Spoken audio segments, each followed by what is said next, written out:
One.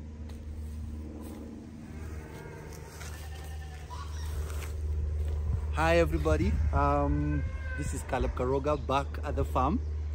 I'm a coffee person. As you can tell, I have a restaurant called Coffee 254. Story for another day. But as a farmer, I'm always looking for ways where I can improve my operations, where I can improve my soil. And what better way to improve your soil than using coffee grounds? Yes, used coffee grounds. You know, when you go to a coffee shop and they have an espresso machine, so they put coffee and then they press it, they use it as some pressure. For those who don't know, just imagine when you get an espresso, what remains? The coffee that was ground, what remains? You cannot use it. I mean, people throw it away. Not us at Coffee 254. Now, I want you to squat here with me and see. So these are the leftover coffee grounds, all right? This was probably a single or a double, I'm not so sure. So all these coffee grounds, if I grind them in my hand, this is now what was left. This is just coffee grounds.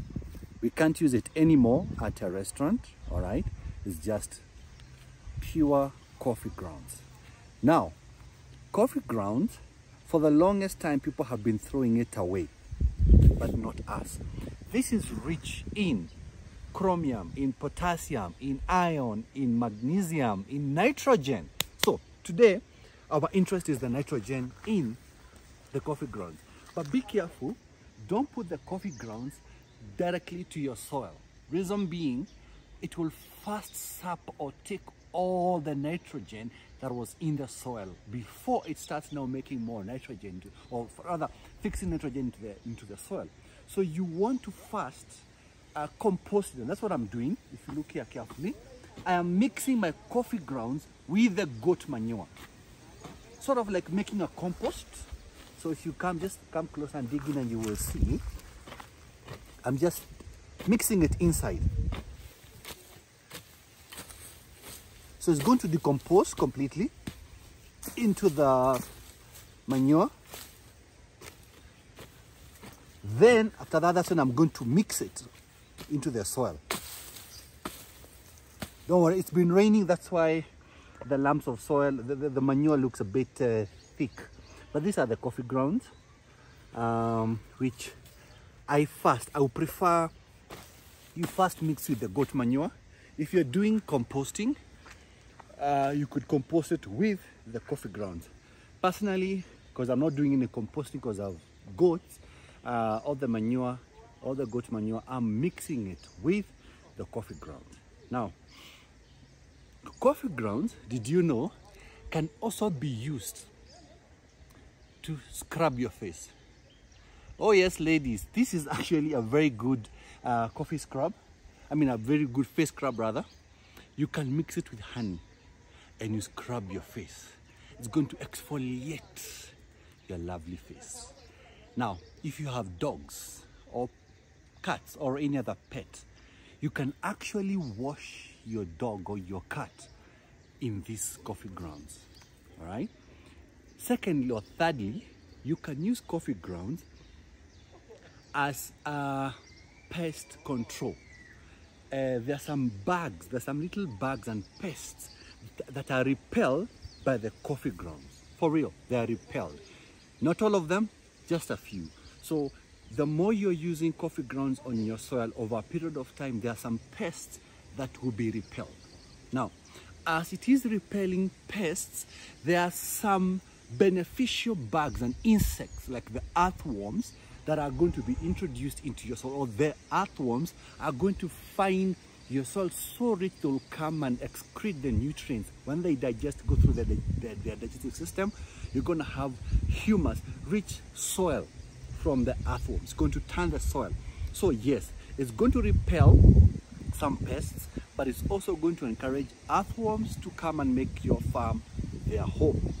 Some people have also used coffee grounds as an odor repellent. Let's say the place is smelling, let's say it's your house, there's that stuffy smell. You can actually boil the coffee grounds and put them under your bed or whatever it is that you want to make sure the place is smelling like coffee.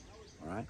But personally, as a farmer, I prefer mixing my coffee grounds together with the manure. So after say a month or two, when the manure has properly decomposed together with the coffee grounds, now I can introduce this manure that is enriched with the coffee grounds, the nitrogen from the coffee grounds and the magnesium and the phosphorus into the soil.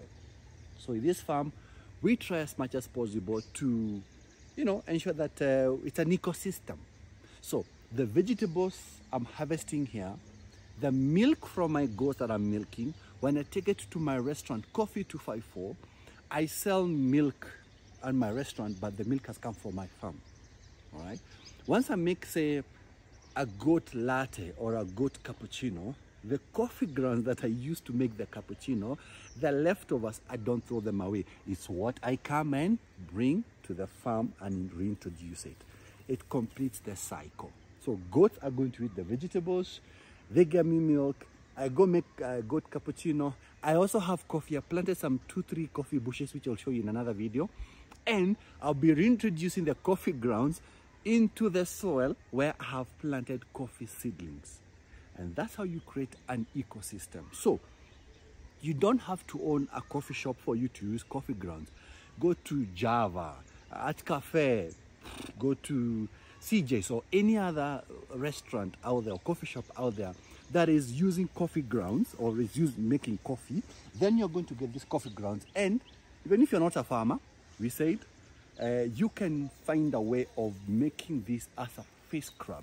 All right, it can kill. It smells so nice. Oh my goodness.